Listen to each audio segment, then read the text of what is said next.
A giant reason why so many of us don't care about the Hollywood strikes are because so many writers, directors, and actors are selfish, rude individuals that don't care about their audiences. And in a shining example of this, the director for Secret Invasion has now come out and said that it's not his job to make content people like, only to tell the story that they want to. I have a few different things to show off, but before we get into the topic, if you enjoy the content that I create, make sure to subscribe to the channel and hit the notification bell.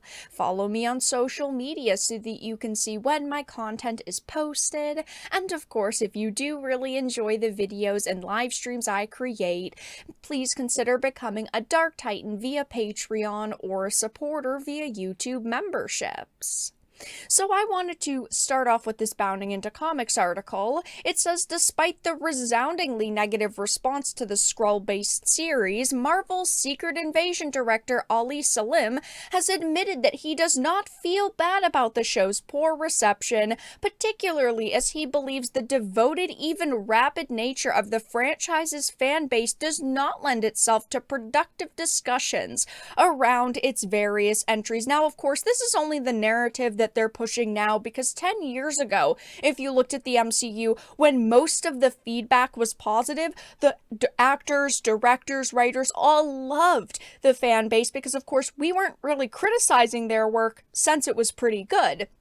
But now that things are changing, now that they're putting out bad piece of content after bad piece of content, and we have gotten more vocal about it, they're just saying that we're rabid, we don't actually care about the work that they're creating, only that we're getting what we want, which really at the end of the day is true, because we should be getting what we want. We are the fans. We are the consumers. We are the ones who are opening our wallets to watch the content that you're creating. If you're just creating content for yourself, you're never going to sell tickets or merchandise or be successful.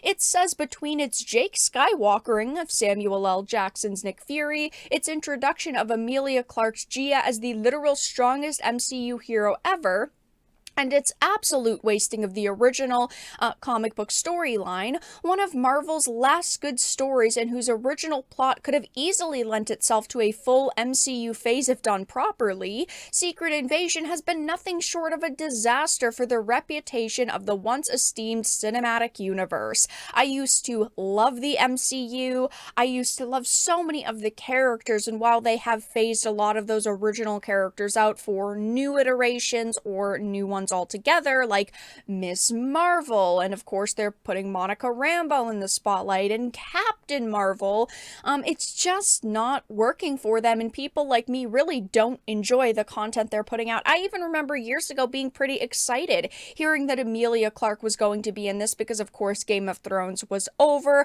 I thought that she was a very good actress, but she does pick very specific roles, very strong women who can do everything themselves. So it's not surprising to see that she has now become the strongest MCU hero ever, or is playing the strongest MCU hero ever. But the writing was really on the wall with this one. We really had a lot of red flags going into it. And now, this show's getting absolutely destroyed over on Rotten Tomatoes. As you can see, the critic score is all critic is a 55% and top critic is a 52. I usually do not trust critic scores, but it is important to point out that they do line up with the audience, which is sitting at a 55%. But if we look at the individual episodes themselves, we have the worst piece of MCU rated content ever. As you can see, the finale is sitting at a measly 7%. Of course, there are not many reviews here, but it is still important to point out that these reviews are 1 stars. I mean, this is just the worst thing that they could have created, the worst situation for them possible. But to make it even worse, it's not just the content itself that it's bad, it's also the director. It says, asked in a post-finale interview with Variety for his thoughts on the series' cratering reviews, he revealed, "Oh, I don't read reviews.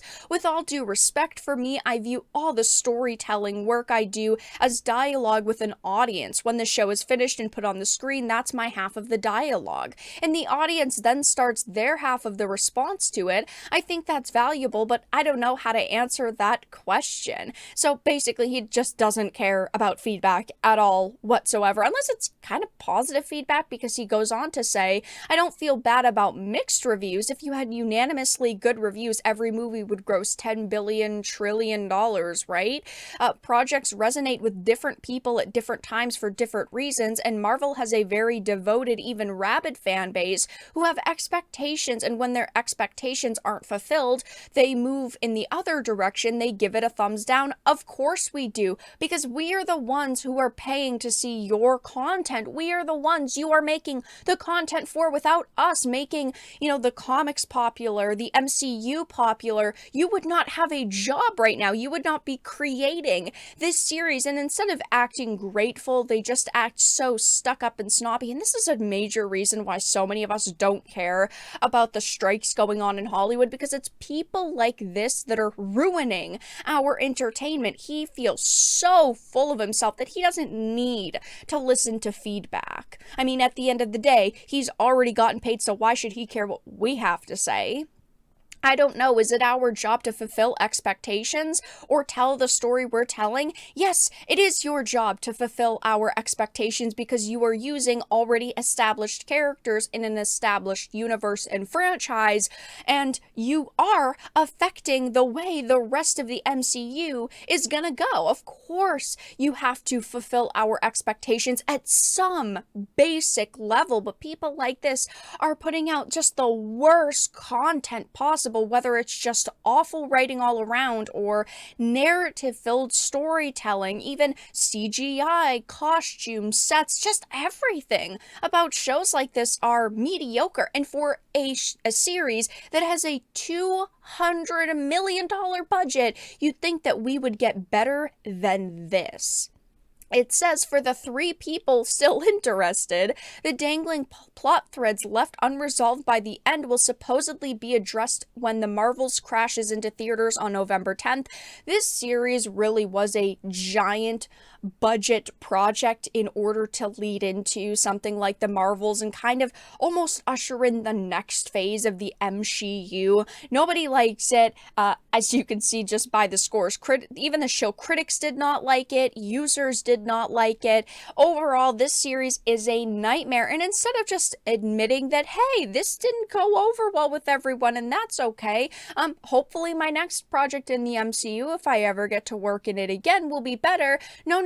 Instead, it's our fault that we had expectations from this individual and everyone behind this project, and just hearing this director admit he doesn't care about our feedback and the poor reception truly shows why so many people are sick and tired of not just the MCU but Hollywood in general.